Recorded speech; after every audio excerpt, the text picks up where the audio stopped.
Hello friends, welcome to our channel. ఈరోజు నేను చాలా సింపుల్గా అయిపోయే వెజ్ పులావ్ చేస్తున్నాను. సో ఎలా చేస్తున్నాను చూసేయండి.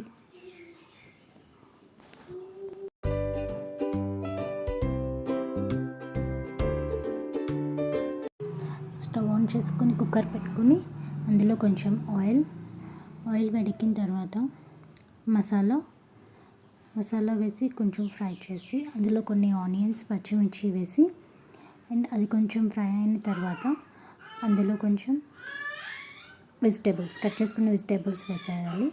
అండ్ నేను పొటాటో, క్యారెట్ అవి మాత్రమే వేస్తున్నా. సో మీకు నచ్చినట్టు మీరు వేసుకోవచ్చు. కొంచెం వేగిన తర్వాత అవి ఇందులో కొంచెం నేను మటర్ వేసుకుంటున్నా. మటర్ కూడా వేసి ఒకసారి జస్ట్ అలా ఫ్రై చేసి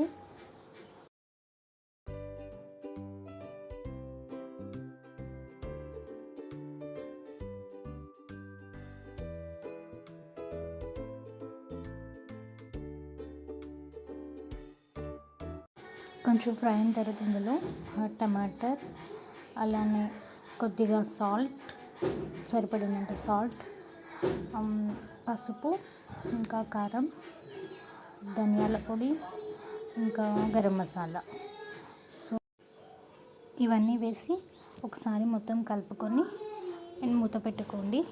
టమాటా కొంచెం వేగినంత వరకు కాసేపు మూత పెట్టుకొని తర్వాత ఓపెన్ చేస్తే టమాటా మొత్తం మగ్గి ఉంటుంది.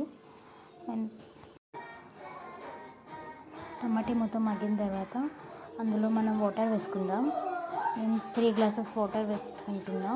నేను 1.5 గ్లాస్ రైస్ తీసుకుంటున్నా. సో నాకు 3 గ్లాసెస్ సరిపోతుంది. అండ్ మీ రైస్ బట్టి మీరు చూసుకోండి. అండ్ ఇందులో పైన కొంచెం కొత్తిమీర వేసుకొని ఒకసారి కలిపేసుకొని మూత పెట్టుకొని 3 విజిల్స్ వచ్చినంత వరకు ఉంచుకుంటే సరిపోతుంది. రెడీ, మన పులావ్ రెడీ అయిపోతుంది 3 విజిల్స్ తర్వాత. ఐ హోప్ మీ అందరికీ వీడియో నచ్చింది అనుకుంటున్నాను. మేము దీంతో రైతా చేసుకుంటున్నాం. అలానే మీరేం చేసుకుంటున్నారో కూడా కామెంట్ చేయండి. అండ్ ప్లీజ్ వీడియోకి లైక్ చేయండి, సబ్స్క్రైబ్ చేసుకోండి. Thank you for watching.